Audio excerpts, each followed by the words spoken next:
Guys, Chinese interference is not going away. Who knew what? Who knew it when? Who knew when and what? Who knew what when? When? When was what? What's when? Who knew anything? Did Trudeau know anything? Is he still on holiday? Who knows? Who cares? No one cares. This is the Global Mail guy. He can explain a little bit better than me.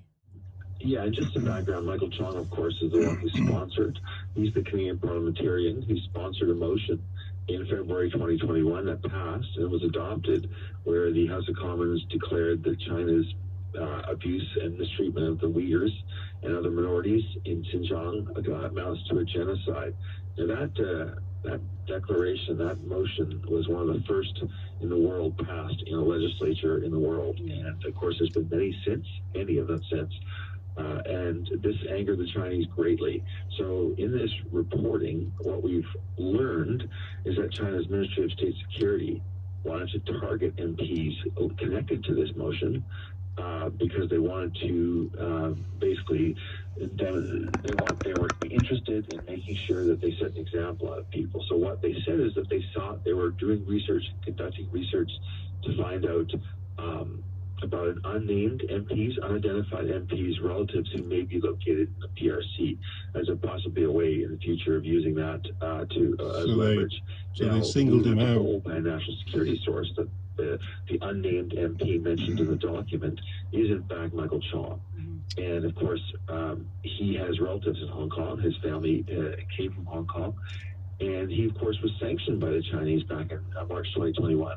And of course, it was very disturbing for him to learn when we called him last week that in fact that he had been targeted in this way. So Michael Chung did issue a statement saying that he found out about this through the Global Mail, who is speaking now. Nobody warned him about the interference that was going to go on. Yeah, I'm speechless myself. I don't understand why he wasn't warned about it. In fact, it is the sort of thing you would think would be a priority for people. But again, one of the things that we've heard about in the past, and this is something which is a longer discussion, which we could have at a different time, is that CSIS is often forbidden because of its mandate from giving details to people, unless it's in the course of a criminal investigation. You should have warned him. So CSIS is actually gagged, and one of the things that people in the intelligence community have been asking for is to broaden CSIS's mandate so it can talk more specifically and clearly about threats and about foreign interference, because it can speak more plainly and dip into its bag of secrets and reveal them when necessary. Well, how do you fight foreign interference if the people are being interfered with don't know they're being interfered with, and CSIS just keep it quiet and just watch it go on? So CSIS are to blame then. Why is the government protecting CSIS in this situation? And why is it protecting the Chinese? And so that's what we're hoping to get some answers to. I'm not sure whether we will. But we'll see how it goes. Well, we've not had answers on anything, and the longer it's been dragged out, the less we're going to know. And there doesn't seem to be any urgency with the government to find out the answers. I know, yeah, absolutely. That's the situation we're in. We are waiting for some kind of word from David Johnson, the former Governor General, who is tasked with determining by May 23rd whether or not a public inquiry is necessary. Another 20 days. And of course, that date is coming up. It's 3 weeks away. So we've got the Trudeau Foundation, people quitting, we've got questionable donations all over Canada. It's just ridiculous, and all they can do is just say nothing about this.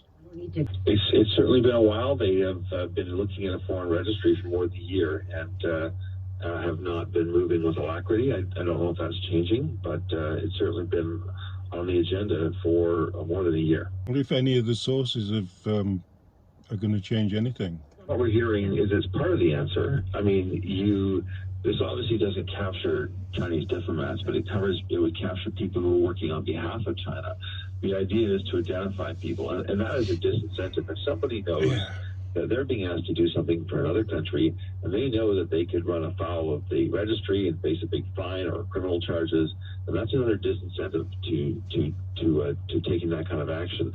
As you may have noticed just a couple weeks ago, the U.S. government has charged two Americans of Chinese origin with a number of charges, including effectively not registering for the Chinese foreign, as working for the Chinese government on the U.S. Foreign registry. And they reported to Chinese police stations also in the USA, not Canada. Well, it's still a mess and still needs sorting out.